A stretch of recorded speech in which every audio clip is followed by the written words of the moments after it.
Innal hamdalillah nahmaduhu wa nasta'inuhu wa nastaghfiruh wa na'udzu billahi min shururi anfusina wa sayyiati a'malina may yahdihillahu fala mudilla lahu wa may yudlil fala hadiyalah. Asyhadu an la ilaha illallah wahdahu la syarika lahu wa asyhadu anna Muhammadan 'abduhu wa rasuluhu la nabiyya ba'dah. Ya ayyuhalladzina amanu taqullaha haqqa tuqatih wa la tamutunna illa wa antum fa inna ahsanal kalami kalamullah wa khairul hadi hadi Muhammadin sallallahu alaihi wasallam syarrul umuri muhdatsatuha fa inna kulla muhdatsatin bid'ah wa kulla bid'atin dhalalah wa kulla dhalalatin finnar. Ikhwani fillah wa akhwati fid din azani Allah wa iyyakum. Alhamdulillah, dengan nikmat Allah Subhanahu wa taala kita bisa bersua kembali dalam rangka untuk pelajari hadis-hadis Nabi sallallahu alaihi wasallam.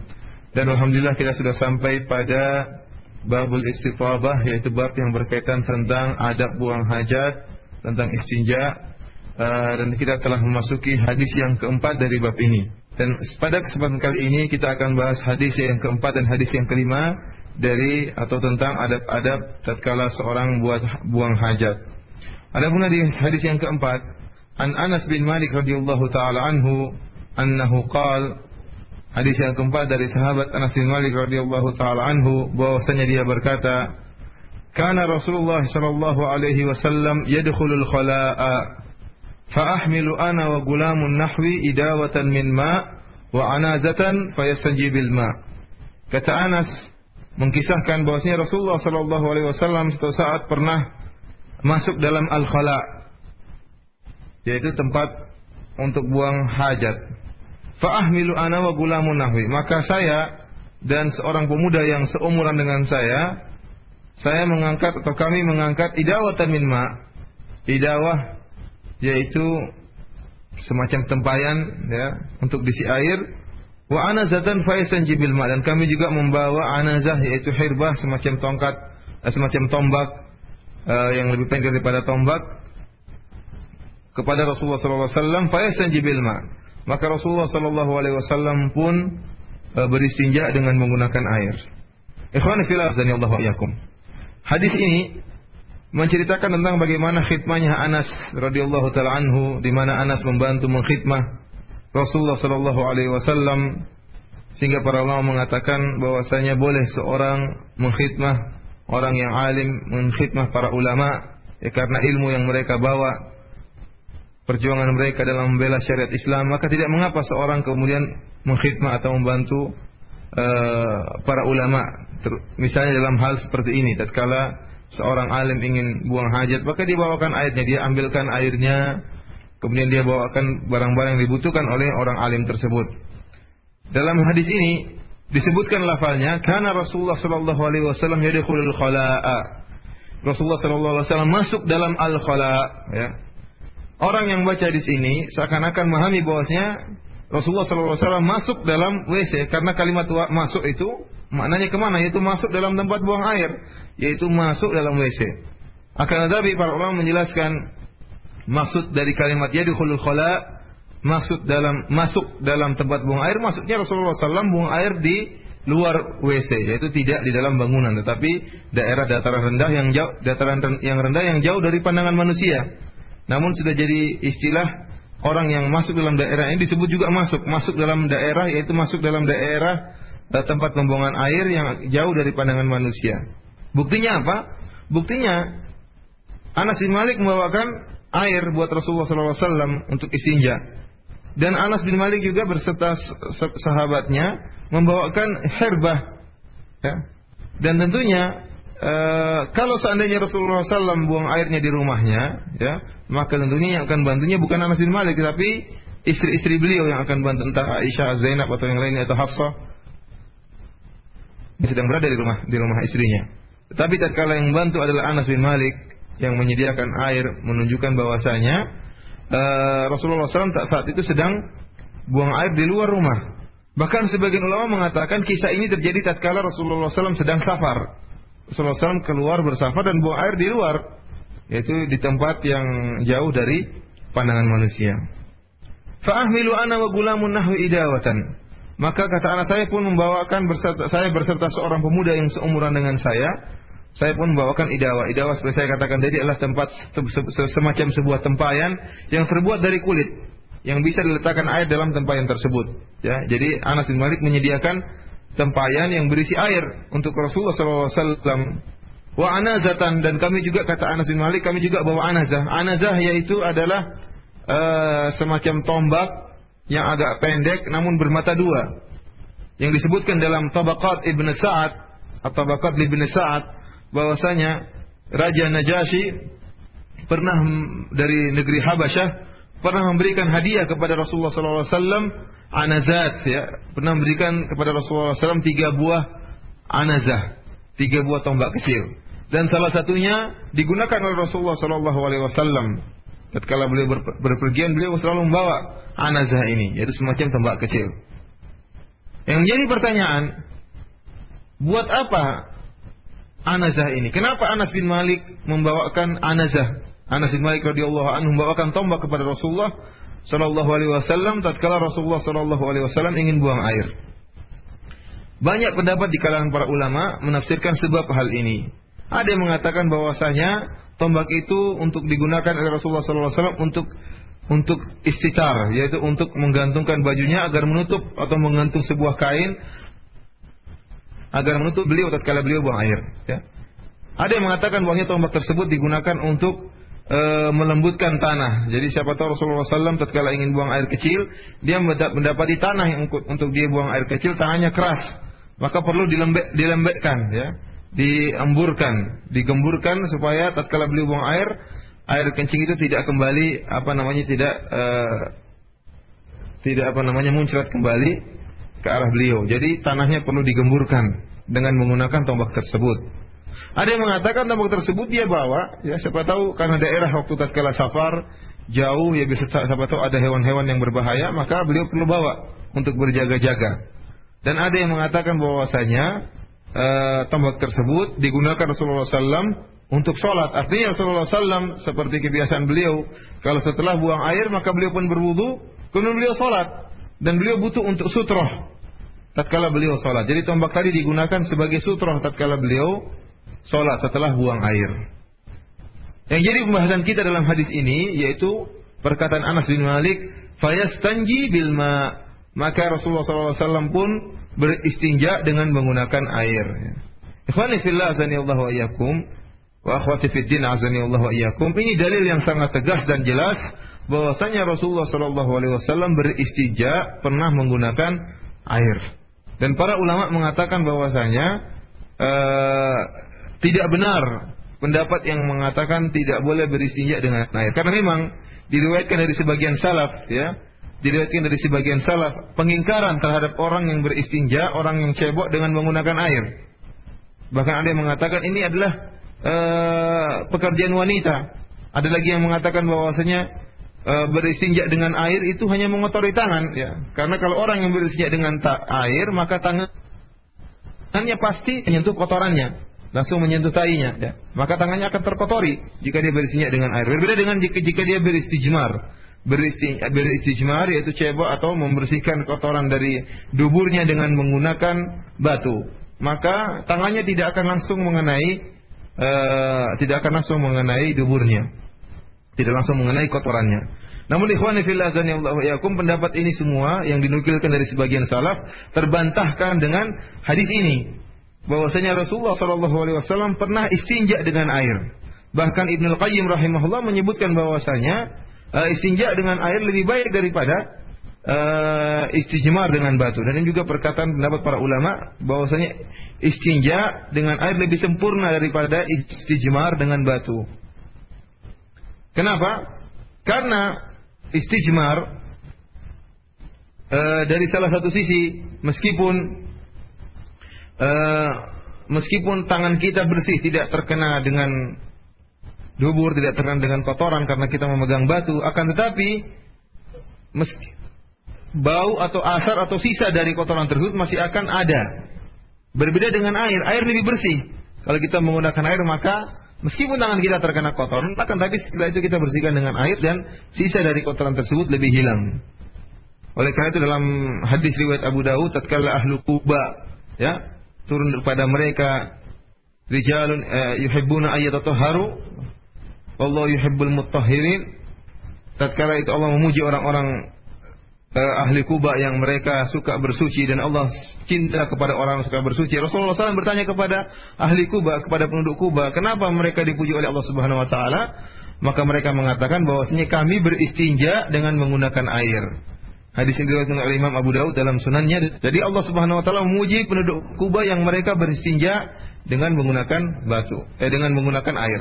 Ikhwani fil akhwati fid din azanillahu iyyakum. Ada pendapat ulama yang mengatakan yang lebih afdal daripada al-istinja, daripada bersuci menggunakan air, ada yang mengatakan lebih afdal yaitu menggunakan kedua-duanya, menggabungkan antara istijmar dengan istinja.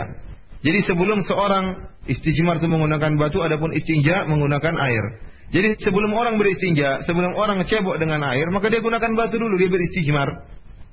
Setelah itu baru dia cuci dengan air. Akan tetapi penggabungan antara keduanya ini tidak diriwayatkan dari Nabi sallallahu alaihi wasallam. Adapun hadis riwayat Ibnu Khuzaimah yang menyebutkan bahwasanya ahli Quba dipuji oleh Allah Subhanahu wa taala karena mereka menggabungkan antara keduanya, hadis ini dhaif sebagaimana ditanbih oleh Al-Hafidz Ibnu Hajar dalam Bulughul Maram. Al-Asqalani dalam Bulughul Maram dia mengatakan bahwasanya tambahan penyebutan batu, yaitu ahli Quba mereka beristijmar menggunakan batu baru kemudian menggunakan air. Istijmar tersebut, penggunaan batu tersebut, tambahan lafal ini hadisnya dhaif. Jadi wallahu alam bisawab, bagaimanapun al-istinja lebih afdal daripada istijmar. Wallahu taala a'lam. Ini adalah hadis yang pertama. Kita lanjutkan hadis yang kedua dari An Abi Qatadah Al-Harith bin Rabi'i Al-Ansari radhiyallahu taala anhu, dari Abi Qatadah radhiyallahu taala anhu, anna Nabi sallallahu alaihi wasallam qala, bahwasanya Nabi sallallahu alaihi wasallam bersabda, la yumsikanna ahadukum dzakarahu bi yaminihi, janganlah salah seorang dari kalian yang kemaluannya memegang zakarnya dengan tangan kanannya, wa huwa yabul, dan dia dalam keadaan kencing tatkala dia buang air kecil. Wala yatamassah minal khala'i bi yaminihi, dan janganlah dia membersihkan atau janganlah dia cebok dengan menggunakan tangan kanannya. Wala yatanaffas fil ina, dan janganlah dia bernafas dalam gelas atau dalam tempayan tatkala dia minum. Ikhwani fillah wa akhwati fid din azanillahu wa iyyakum. Dalam hadis ini adab yang lain, yaitu tatkala seorang sedang buang air, maka janganlah dia cebok dengan menggunakan tangan kanannya. Demikian juga jangan dia memegang zakarnya tatkala dia buang air kecil dengan memegang zakarnya dengan menggunakan tangan kanan. Oleh karena Rasulullah SAW menegur hal ini. Kata Rasulullah SAW, la yumsikanna ahadukum zakarahu biyaminihi. Janganlah salah seorang dari kalian memegang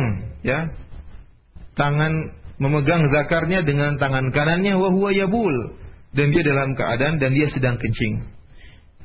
Para pendengar yang dirahmati oleh Allah Subhanahu wa taala, kalimat atau lafal wa huwa yabul itu dalam i'rab maknanya adalah hal, yaitu yang kalau kita artikan secara bahasa Indonesia, janganlah salah seorang dari kalian memegang zakarnya dengan tangan kanannya pada saat dia sedang kencing. Tatkala kondisi dia sedang buang air kecil. Dari sini para ulama khilaf, apakah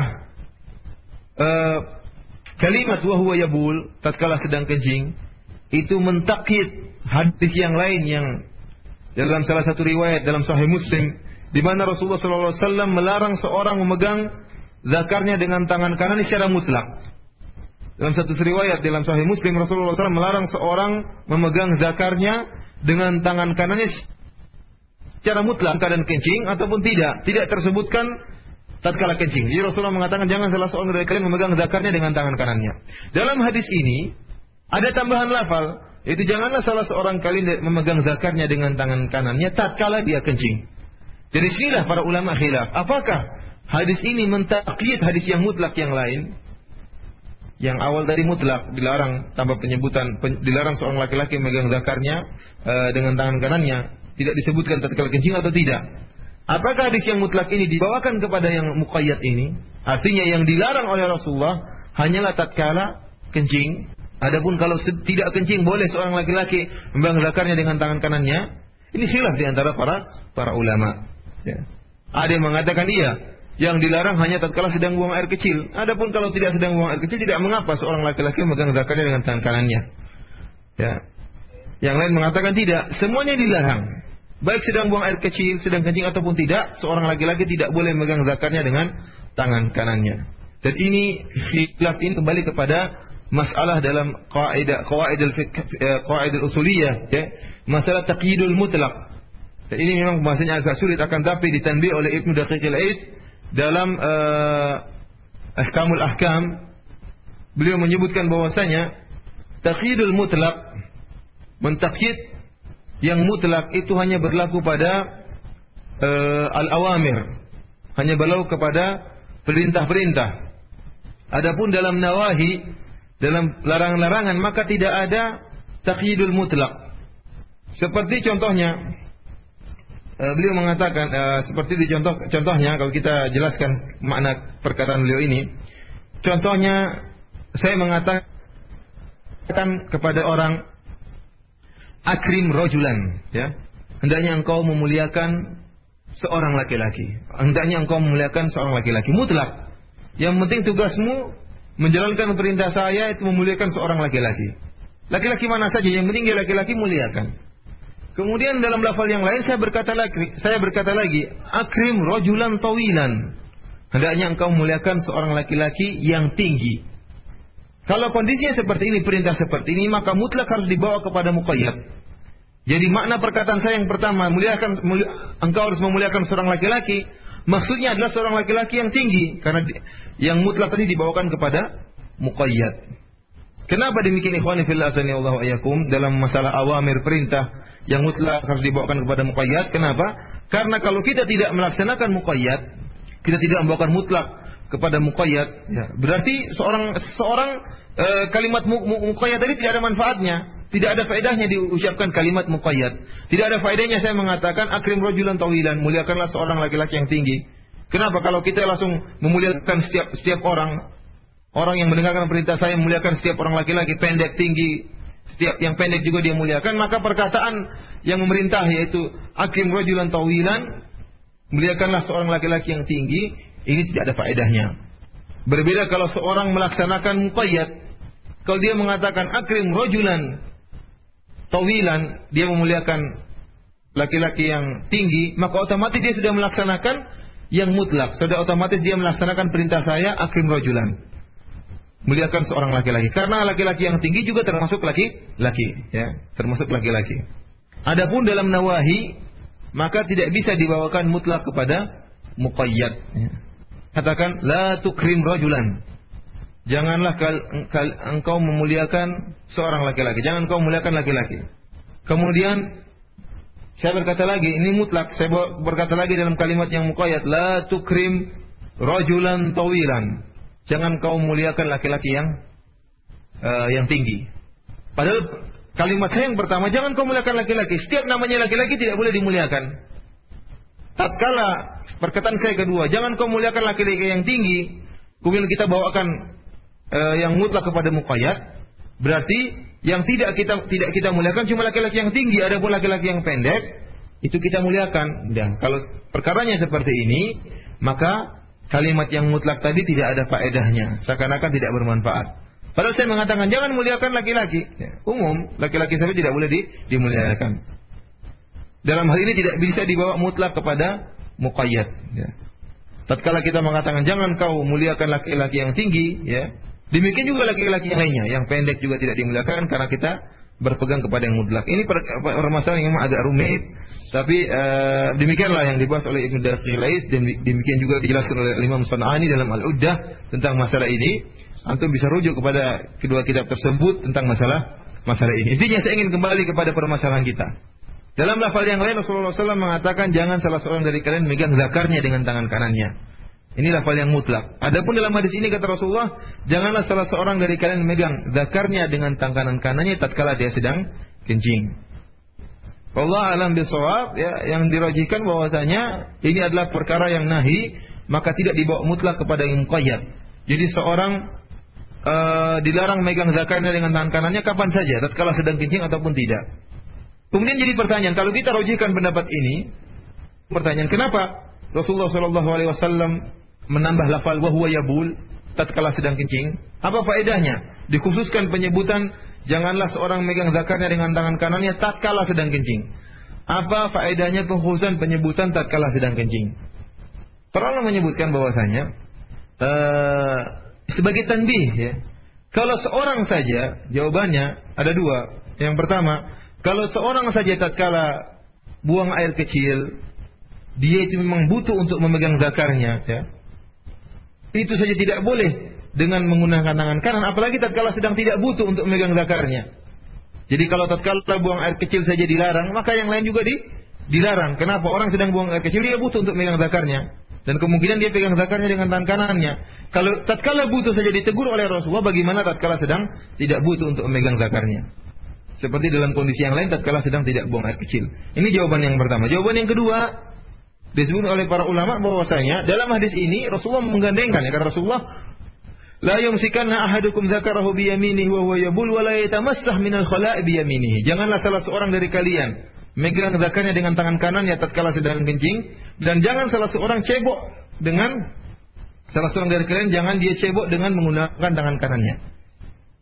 Jadi disebutkan tentang buang air kecil karena ada munasabah, karena kaitannya dengan istinja. Karena Rasulullah SAW dalam hadis juga melarang seorang beristinja cebok dengan menggunakan tangan kanan. Oleh karena itu disebutkan juga tentang masalah buang air kecil. Karena buang air kecil berkaitan dengan buang air besar. Jadi penyebutan wa huwa yabul yaitu karena kaitannya dengan buang air besar. Tatkala buang air besar tidak boleh cebok dengan menggunakan tangan kanan, Rasulullah juga ingatkan. Demikian juga tatkala sedang buang air kecil, janganlah kalian megang zakar kalian dengan menggunakan ikhwani fillah azanillahu wa iyyakum. Para ulama juga menjelaskan hadis ini juga berkaitan secara umum, jadi bukan cuma zakar. Demikian juga tidak boleh seorang laki-laki megang duburnya dengan tangan kanannya. Demikian juga para wanita tidak boleh megang kemaluannya dengan tangan kanannya. Demikian juga duburnya tidak boleh dimegang dengan tangan kanannya. Adapun penyebutan zakarahu di sini, zakar itu karena kebanyakan khitab dalam hadis itu berkaitan dengan laki-laki. Rasulullah SAW sedang dengan para sahabat yang hadir tatkala itu, yaitu para laki-laki. Dan kita tahu bahwasanya dalam kaidah asalnya hukum laki-laki sama dengan hukum wanita dalam segala hal, dalam peribadatan maupun muamalah. Asalnya hukum yang berkaitan laki-laki sama dengan hukum yang berkaitan dengan wanita. Kecuali kalau ada dalil yang mengkhususkan. Ini kaidah, kecuali ada dalil yang mengkhususkan hukum wanita berbeda dengan hukum laki-laki. Kemudian di akhir hadis kata Rasulullah SAW, wala yatanaffas fil ina, dan janganlah salah seorang dari kalian bertanafus, yaitu bernafas dalam gelas misalnya tatkala dia sedang minum. Para ulama menyebutkan bahwasanya sebabnya dilarang karena bisa jadi tatkala seorang bernapas dalam gelas, ya bisa jadi kotoran dari hidungnya, tai hidungnya jatuh ke dalam air, dan ini sesuatu perkara yang menjijikkan. Apalagi kemudian air tersebut akhirnya diminum oleh orang yang lain, ya. Gelas tadi digunakan oleh orang untuk minum, maka ini adalah perkara yang menjijikkan. Adapun Rasulullah SAW beliau bernapas 3 kali, yaitu di luar. Tatkala minum beliau bernapas di luar, kemudian minum lagi, bernapas lagi di luar gelas, kemudian minum lagi. Ini adab Islam yang hendaknya kita perhatikan. Tatkala minum pun kita sabar, ya, pelan-pelan minum. Tidak kemudian kita seperti orang yang rakus terburu-buru minum satu gentong atau minum langsung habis, tidak. Tapi dengan pelan-pelan, ya, tidak sampai karena saking hausnya kita bernapas dalam air, dikhawatirkan ada upil atau kotoran hidung yang jatuh dalam air. Oleh karena itu, ikhwani fillah azanillahu wa iyyakum, sebagian ulama mengatakan hukum ini hanya berkaitan tentang orang yang minum air dalam satu gelas dan gelas itu akan digunakan oleh orang lain lagi, ya. Adapun kalau dia minum sendiri, misalnya upilnya jatuh dalam gelas tersebut, urusan dia minum sendiri, upil sendiri. Adapun kalau dia ingin berikan kepada orang lain, maka tidak boleh. Allah alam, yang benar adalah ini adalah larangannya umum, ya. Apakah orang tersebut tatkala minum untuk dia sendiri, dia tidak berikan kepada orang lain, ataukah gelas tadi juga digunakan orang lain? Sama saja kondisinya, tidak boleh dia bernafas tatkala dalam gelas tatkala sedang minum, karena ini menunjukkan adab-adab dalam Islam. Para ulama juga menyebutkan ini juga berkaitan dengan ta'am, dan berkaitan juga dengan makanan. Seorang yang makan makanan, ya, maka hendaknya dia tidak bernapas di makanan, karena khawatir kotoran juga terjatuh makanan, yaitu makan didekati dengan hidungnya, tatkala makannya dekat dengan hidungnya dia bernapas kemudian jatuh upil dalam atau kotoran dalam makanan tersebut. Wallahu taala a'lam bisawab. Dan para ulama juga khilaf tentang masalah bagaimana kalau ada seorang yang dia beristinja dengan menggunakan tangan kanan, apakah istinjanya sah atau tidak? Dia cebok dengan tangan kanan. Ibnu Hazm al-Zahiri atau Zahiri yang mengatakan bahwasanya orang yang beristinja cebok dengan tangan kanan maka istinjanya tidak sah, harus diulang. Ya. Namun jumhur ulama mengatakan istinjanya sah, dia salah tatkala cebok dengan tangan kanan, tapi istinjanya sah. Kenapa? Karena kotornya telah hilang. Yang jadi patokan kotornya telah hilang, meskipun dia salah tatkala menggunakan tangan kanan, dan ini pendapat yang lebih rajih insyaallah. Allah akan bisawab. Demikian saja ikhwani fillah wa fiddin azani Allah wa yakum apa yang bisa kita sampaikan pada pertemuan kali ini. Insyaallah kita akan lanjutkan pada hari Rabu depan ya. Wabillahi taufiq wal hidayah. Assalamualaikum warahmatullahi wabarakatuh. Iya, baiklah ikhwafillah pendengar radio muslim yang dirahmati oleh Allah Subhanahu wa taala. Sudah ada beberapa pertanyaan yang masuk kepada kita dan langsung kita bacakan kepada Ustaz. Pertanyaan pertama, Ustaz, bolehkah kita tatkala di kamar mandi tidak berpakaian atau terlihat auratnya? Kemudian yang kedua, Ustaz, apakah disyariatkan kita tidak pergi ke kamar mandi atau berada di kamar mandi ketika adzan dikumandangkan? Mohon penjelasannya. Tafadhol Ustaz. Tafadhol fiddin azani Allah wa iyyakum. Masalah tatkala seorang telanjang tidak memakai baju dalam kamar mandi dan terlihat auratnya, artinya tidak pakai baju, maka ulama dalam jelas hukumnya boleh. Jadi seorang boleh tidak memakai baju tatkala ada hajat, tatkala ada kebutuhan. Karena ini dan masalah ini telah dijelaskan oleh Al-Imam Al-Bukhari dalam sahihnya tatkala menceritakan tentang kisah Nabi Musa alaihissalam yang mandi ya dengan telanjang bulat ya. Nabi Musa alaihissalam pernah mandi dalam keadaan telanjang bulat, semuanya dalam Sahih Bukhari, yang dimana antum bisa lihat dalam Sahih Bukhari kisah tatkala batu yang diletakkan oleh Nabi Musa alaihissalam bajunya. Jadi Nabi Musa alaihissalam tatkala mandi di sungai, dia meletakkan bajunya di atas batu. Kemudian batu ini ternyata menggelinding lari membawa bajunya, sehingga Nabi Musa pun keluar dari sungai dan memanggil batu, ya Hajar, ya. Dia panggil batu untuk berhenti ya. Di sini disebutkan bagaimana Nabi Musa alaihissalam mandi dalam keadaan telanjang bulat. Dan syariat sebelum kita syar'u man qablana syar'un lana, syariat sebelum kita termasuk syariat kita selama tidak ada dalil yang menentang syariat tersebut. Dari sini Al-Imam Al-Bukhari demikian dijelaskan oleh Hafidz Ibnu Hajar bahwasanya seorang boleh mandi dalam keadaan telanjang atau boleh membuka bajunya tatkala dia ada kebutuhan. Adapun kalau tanpa ada kebutuhan maka tidak boleh seorang telanjang bulat ya, iseng-iseng itu tidak boleh seorang telanjang bulat ya. Demikian juga hadis tentang hadis Ali bin Abi Thalib tatkala Rasulullah SAW mengajarkan doa, yaitu mengucapkan bismillah agar yang bisa menghalangi antara aurat seorang dengan pandangan para jin. Allah taala alam bisawab. Adapun Ustaz, apakah disyariatkan kita tidak pergi kamar mandi tatkala sedang azan tatkala sedang dikumandangkan? Maka kita kan tidak mengapa seorang tatkala ingin kamar mandi kapan saja ya. Dia butuh tatkala sedang azan tidak mengapa kamar mandi. Ya, kalau dia mau menjawab azan dulu baru kamar mandi, dia tidak mengapa. Atau kalau dia memang ingin ke kamar mandi, silakan kamar mandi, tapi jangan jawab azan di dalam kamar mandi. Setelah dia keluar dari kamar mandi, baru kemudian dia menjawab azan ya.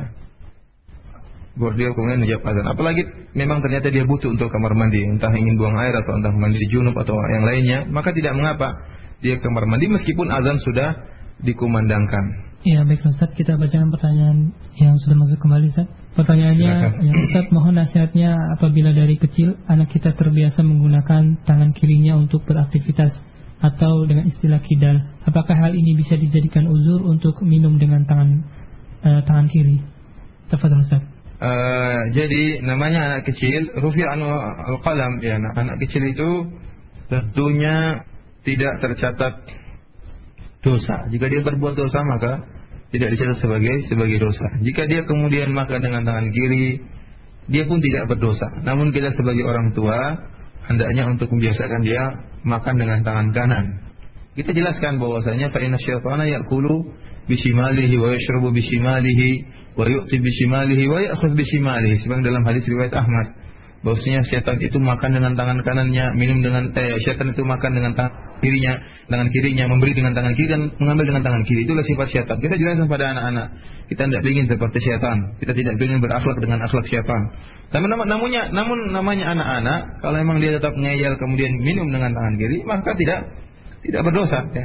Tidak berdosa dan tetap aja sebagaimana sabda Rasulullah SAW bahwasanya anak-anak itu tidak diangkat pencatatan amal dari anak-anak, demikian juga dari orang yang tidur dan juga dari orang yang gila, ya. Oleh karena itu khonifillah azanillahu wa iyyakum, mereka bertiga golongan ini tidak berdosa, anak-anak, orang yang sedang tidur maupun orang yang gila. Maka sungguh merupakan kesalahan yang dipahami oleh sebagian masyarakat kita yang menganggap sebagian orang gila sebagai wali.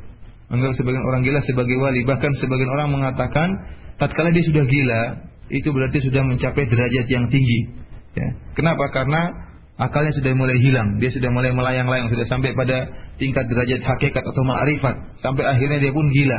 Dan ini terjadi sebagian tempat, ya, seperti ada sebuah tempat di Indonesia, ya, orang-orang pada berdatangan menemui seorang yang gila, anak seorang kiai, kemudian mencari barokah dari orang gila itu. Padahal orang itu dalam keadaan telanjang, ya, dianggap sebagai wali. Bagaimana bisa dianggap sebagai wali sedangkan amalannya tidak ada nilainya? Padahal orang-orang yang wali adalah ala inna awliya Allahi la khaufun alaihim wa lahum yahzanun alladzina amanu wa kanu yattaqun. Orang-orang yang disebut dengan wali itu siapa? Alladzina amanu wa kanu yattaqun, yaitu orang-orang yang beriman dan bertakwa. Adapun orang yang amalannya tidak tercatat seperti orang gila dan anak-anak, maka itu bukan wali, ya, tidak bisa mencapai derajat wali. Bagaimana bisa mencapai ketakwaan? Kalau ada anak kecil umur 2 tahun jadi wali, itu suatu perkara yang lucu. Umur 3 tahun jadi wali, gimana jadi wali sedangkan dia tidak mengerti tentang keimanan. Demikian juga anak ini, kalau ada yang minum dengan tangan kiri, dia tidak berdosa, tidak jadi masalah. Cuma kita berusaha mengajarinya dengan cara yang lembut, sehingga apalagi setelah dia sudah mencapai sinil mumayyiz, yaitu umur di mana dia sudah bisa membedakan. Kita ajarkan, kita jelaskan bahwa ini perbuatan syaitan. Setiap kali dia lupa, kita ingatkan lagi. Setiap kali dia lupa, kita ingatkan lagi. Jangan kita pukul, jangan kita murkai, ya. Jadi namanya juga mendidik anak-anak butuh dengan kesabaran. Allah Ta'ala alam bisawab. Ya, baik Ustaz, kita bacakan kembali pertanyaan yang selanjutnya. Ustaz, apakah dibolehkan membersihkan kemaluan dengan menggunakan selain batu setelah buang hajat, semisal tisu atau daun? Tafadhol Ustaz. Boleh, ya, boleh membersihkan kemaluan atau istilahnya dubur dengan selain batu, ya, seperti tisu yang sering digunakan atau dengan daun atau yang lainnya. Yang penting bukan perkara-perkara yang mulia, ya. Jangan kemudian dia cebok dengan menggunakan kue kering, jangan, ya. Tapi dengan menggunakan tisu atau menggunakan daun tidak jadi masalah. Iya, baik Ustaz. Kemudian kita bacakan pertanyaan kembali yang sudah masuk. Pertanyaannya, Ustadz, bila membersihkan kemaluan 3 kali namun belum bersih, masih ada bau dan semisalnya, apakah hal ini dalam sholat sah atau tidak? Fadhol Ustadz. Ikhwana fillah khatifiddin azanillahu wa iyyakum, masalah sisa bau, ya, kita dituntut tatkala sedang mencebok, ya, dituntut untuk membersihkan cara yang wajar dengan bersihkan. Jangan sampai kita pun berlebihan, kita cebok itu sampai 10 kali. Kenapa? Kasih sabun 10 kali dengan perasaan bahwasanya masih ada kotoran yang tersisa di dubur kita. Ini tidak benar, ya. Islam adalah agama yang mudah, ya. Dahulu para sahabat, demikian juga Nabi pernah beristijmar, cebok dengan menggunakan batu. Dan bagaimanapun dengan batu pasti ada sisanya. Pasti ada sisa dari kotoran tersebut, tidak akan bersih sebagaimana dengan air. Ya, kalau dengan batu yang ada sisanya saja masih dimaafkan oleh syariat, ya, maka apalagi dengan air, meskipun ada sisa, masih ada baunya, ya, yang penting kita sudah berusaha untuk menghilangkan jurum atau zat kotoran tersebut. Kita hilangkan dengan batu atau dengan menggunakan air. Adapun masih ada sisa atau masih ada baunya, maka tidak mengapa dimaafkan.